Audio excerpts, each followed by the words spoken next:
Vise grips or locking pliers can be very useful only if you know how to lock it. It's a bit tricky, but I will simplify it for you. Let's get started. There are two very important parts in Vise grips. First is the lever and the second is the locking bolt. This is the closed position. So to open it, simply push the lever like this and all of a sudden it will get released. Now let's try to use it to grip a wrench. As you can see, I try to grip it and I press very hard in here, but it doesn't lock it. No matter how much pressure I apply, it's not gonna lock. This is because the jaws are too close to each other in the closed position, as you can see in here. So the step number one is to put it in the closed position and then rotate the locking bolt in the anti-clockwise direction to increase the gap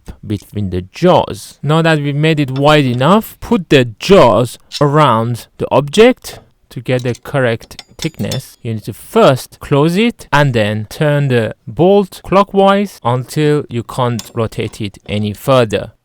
Then remove it, then close it, and then once again make a small turn in here to make the gap a bit smaller than the thickness of the object, and once again open it and then put it on the object and finally tighten it by pushing the handle to lock the grip. As you can see, it's very hard to press it on to lock it. To make it easier to lock, you need to press the far end of the handle. That's where it will get locked. And finally, by pressing it very hard, I was able to lock it. So now I got a very tight grip on the wrench, and you can see I shake it and move it, it doesn't move a bit. It is properly locked. And in order to unlock it, you need to again press this lever here. Because the lock is so tight, it's very hard to push, so I use both of my hands to push it to open it, and as you can see, it opened. Because I locked it so tight, you can see the marks of the jaw on this wrench, so don't make it too tight basically. So now I will use a few other examples so that you will properly learn how to use these locking pliers. Now let's use a very thin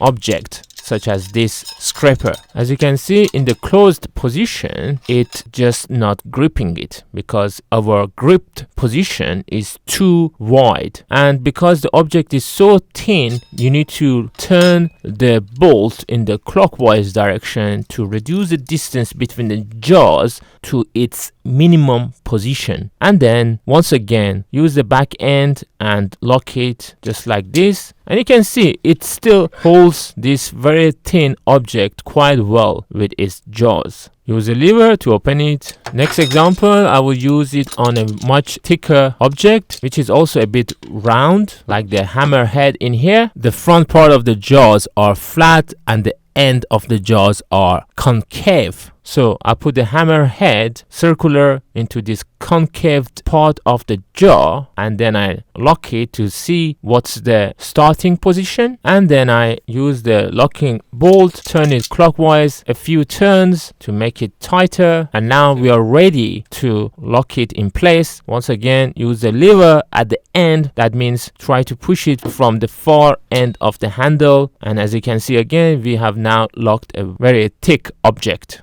Summary: if you make the gap too small, no matter how much force you would apply, you're not gonna lock it. You might just damage your tools. The trick in here is that the gap between the jaws should be a little bit smaller than the thickness of the object that you want to grip. How strong it will grip the object would depend how much smaller than the thickness of the object you're gonna go. If the gap would be bigger than the thickness, then it would be loose. Just for fun, I will lock some metallic caps, and then I use my hammer and I hit on the caps, and you can see using this locking pliers you can grip anything and then change its shape by using a hammer like I'm doing in here.